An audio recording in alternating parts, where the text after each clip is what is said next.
Alam mo bang ang mga pusa natin ay may dalang kaswertihan sa ating mga tahanan?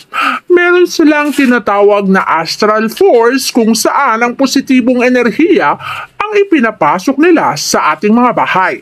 Alam mo bang kapag may alaga kang pusa, ang swerte ay mapapasayo? Ngunit alam mo ba na ang ibibigay ko ngayon sa araw na to ay 8 senyales ng pagyaman ng dahil sa bertud ng mga pusa. Bukod sa bertud na yan ay mga bagay na ginagawa nila na nagbibigay ng senyales ng pagyaman. Kaya isa-isahin natin ang mga senyales niyan, baka ito ay nagawa mo na sa iyong buhay at isa ka na sa yayaman. Ang unang senyales ay kapag ang pusa mo ay palaging tumatabi sa iyo o dumidikit sa iyo na parabagang ayaw niya nang humiwalay. Alam mo bang ang mga pusa na laging nakadikit sa kanilang master ay nagbibigay ng signal na ang kanilang master ay may darating na kayamanan o kaya naman buenas o swerte na magpababago ng kanilang buhay.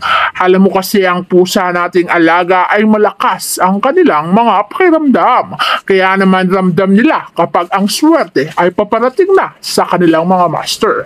At kaya sila dumidikit ay sapagkat nais nitong ipahiwatig ang swerteng darating sa kanilang mga buhay. Pangalawang senyales ng pagyaman ng dahil sa pusa na yung alaga ay kapag meron silang lugar o isang spot ng lugar ng yung bahay na ayaw na nilang alisan.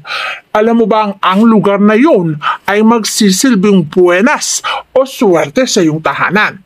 Kaya sila nag-i-stay sa isang area o isang lugar dahil ramdam nila ang mga positibong enerhiya na meron sa lugar na yon.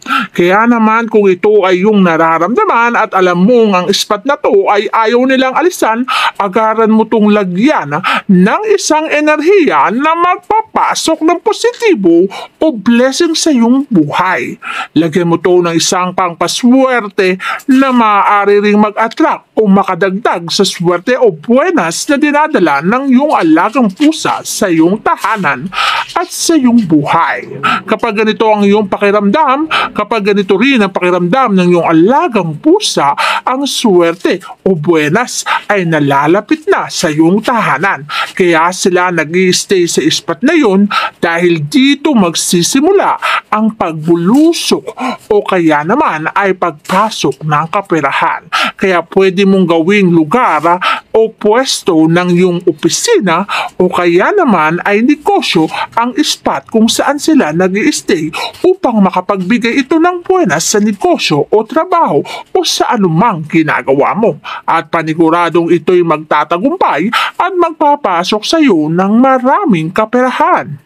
Pangatlong buenas o swerte na ibinibigay sa atin ng ating mga alagang pusa ay kapag ito ay may balahibong nalaglag sa ating mga sahig. Alam mo bang ang balahibo ng pusa na yan ay maaaring magsilbing bertud o anting-anting sa kanilang mga master? Pero may mga bagay na dapat gawin para magsilbi itong buenas sa kanilang mga master. Ang una mong dapat gawin ay ilagay ang kanilang balahibo sa pabango na ginagamit mo upang ang pabango na to habang iniwisik o inilalagay mo o ipinapahid mo sa katawan mo na nandiyan sa loob ang balahibo ng pusang alaga ay agarang magbibigay ng atraksyon o paghatak ng swerte. Sapagkat alam mo bang ang balahibo ng alaga nating mga pusa ay isang senyales na kapag nasa loob ng pabango ay magbibigay ng swerte. Isa pang bagay na nakapagbibigay ng swerte sa atin ay kapag meron kang alagang pusa. Ang pang-apat na senyales na maaari nitong ibigay sa atin ay ang senyales ng pagyaman kung ang itim na pusa na yan ay may nag-iisang balahibong kulay puti. Mapapansin mo na puro itim ang balahibo niya.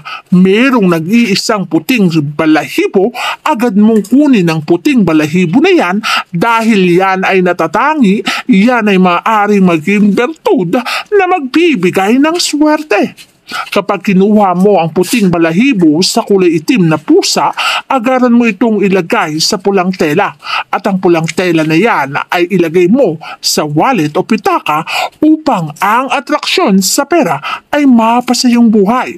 Agarang darating o papasok ang blessing sa iyong tahanan sapagkat ang puting kulay ng balahibo na yan na natatangi ay magsisilbing anting-anting o bertud na magpapayaman sa kanyang master. Pang-limang senyales na magbibigay ng swerte sa mga mahihilig o mahilig mag-alaga ng pusa ay kung merong puting pusa na gustong magpaampon sa iyo. Ibig sabihin, kung biglaan na lamang na may kumatok sa pintuan mo at ang pusang yan ay kulay puti, aba, tanggapin at papasukin mo sa tahanan ang kulay puting pusa na yan dahil ang ibibigay lamang sa atin yan ay peace of mind at swerte pagdating sa larangan ng pagpasok ng kaperahan. Ang mga pusang puti kasi ay nagbibigay ng prosperity, abundance at success sa buhay ng kung sino man ang aampon at magmamay-ari sa kanila. Bibihira lamang mangyari na ang pusa mismo ang kumakatok sa tahanan upang magpaampon dahil alam nila na ang may-ari ng bahay na yan ay may mabuting puso at ramdam ng mga pusa na yan. At kapag sila ay yung pinapasok sa iyong tahanan, magsisimula na ang pagbabago ng iyong buhay.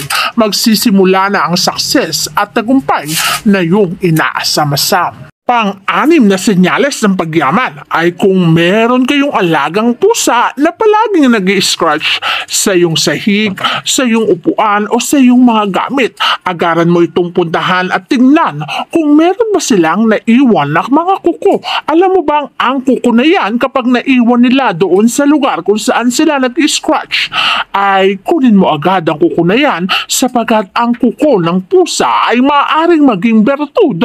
Ilagay mo sa pulang tela at magbibigay ito ng senyales ng pagyaman at maraming maa-attract pagdating sa negosyo.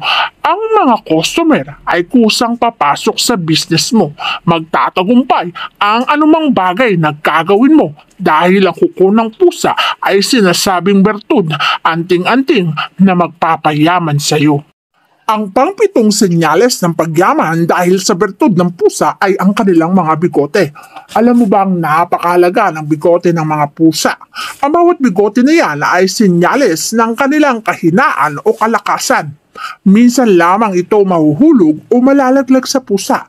Agapan nyo agad at kunin ang bigote na yan dahil ang bigote na yan ay maaaring magsilbing anting-anting na magbibigay ng pagyaman sa kanilang mga master. Ingatan lamang na hindi ito mahawakan ng kahit sino man upang hindi mabawasan ang kapangyarihan ng bigoteng nakuha mo sa iyong alagang pusa. Pang-walong senyales ng pagyaman ng dahil sa bertud ng pusa ay pagdating naman sa kanilang mga tail o kaya naman ay kanilang buntot.